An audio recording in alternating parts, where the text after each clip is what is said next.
All right, I'm gonna show you how I make my jelly roll coasters. I use one strip. They are 2.5 inches wide and about 40 to 44 inches long. So I already have my fabric. Let's see, I think which one would probably be better to see. This one. I already have it into my rope. So this is the way I do mine. I do it with the sewn edge out. Other people like to do it the other way, just whatever you like. So I put my finger here and you're literally just going to coil. So you gotta kind of like fidget with it. I start it off like this and I do press it with my iron just to kind of help make it flat. Now let me see if I can adjust. Let's see. All right, let's hope this. Oh, it's really close.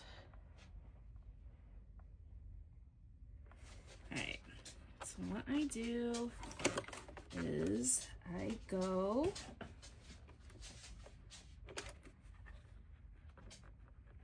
and do my zigzag stitch. I go down once for my coasters and then I go back.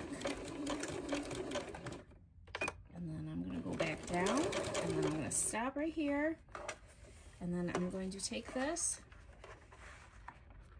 and I'm going to scrunch my fabric. You want to try to get it the best you can, like bundled up here, all scrunched. And then I'm going to kind of overlay it over that the starting, just a little, just enough so you can get that zigzag stitch on both sides. So this part really is a little bit difficult because you have to go super slow. I'm gonna leave my needle in there and turn.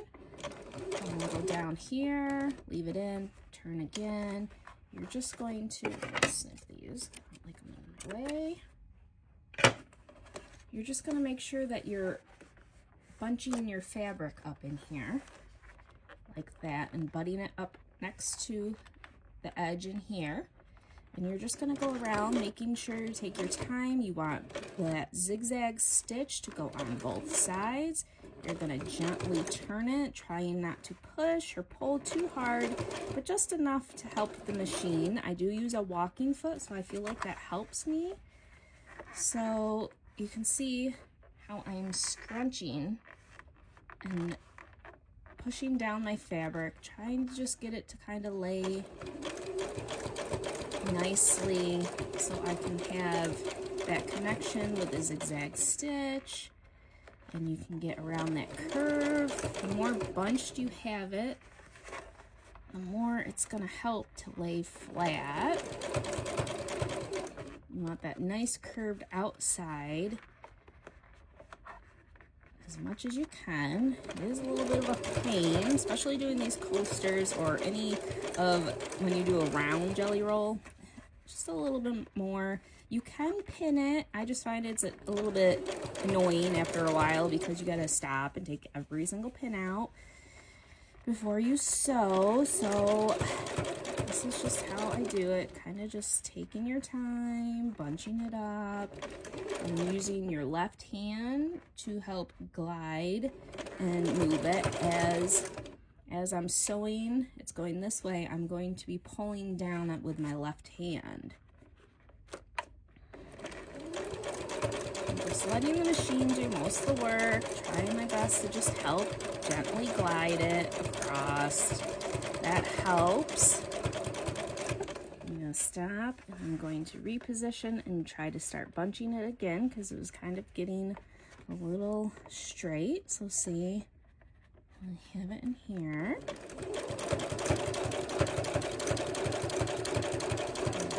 Around. It's so hot.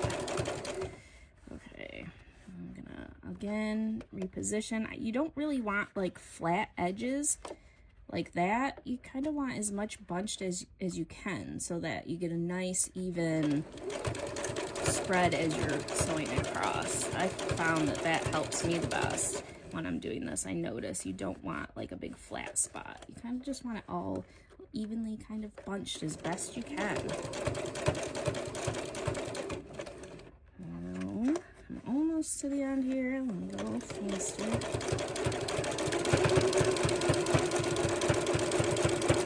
Show you how I do my end.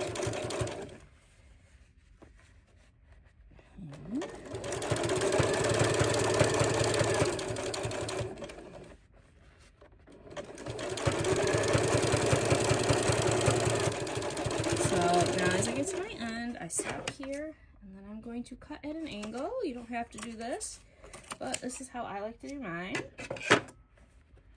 And then I'm going to scrunch it up, get a little closer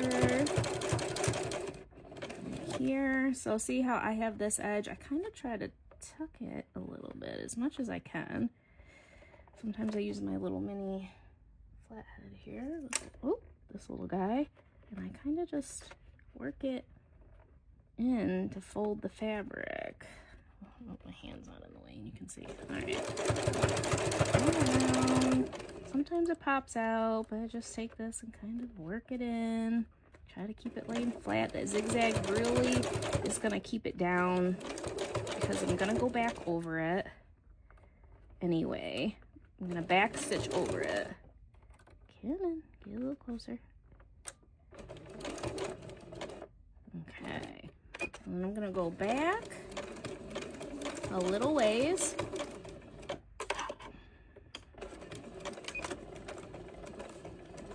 And that's how I end it. And I'm going to take a look, see how it looks. So sometimes I can get my edge to flare in a little better. I'm not going to cut that.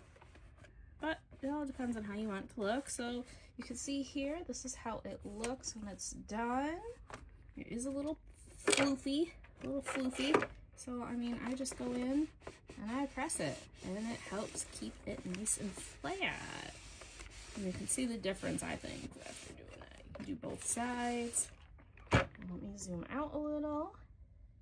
There we go. Oh, you can see my light. See? And that's how I do it. So I hope that helps. If you have any questions, just let me know, you guys.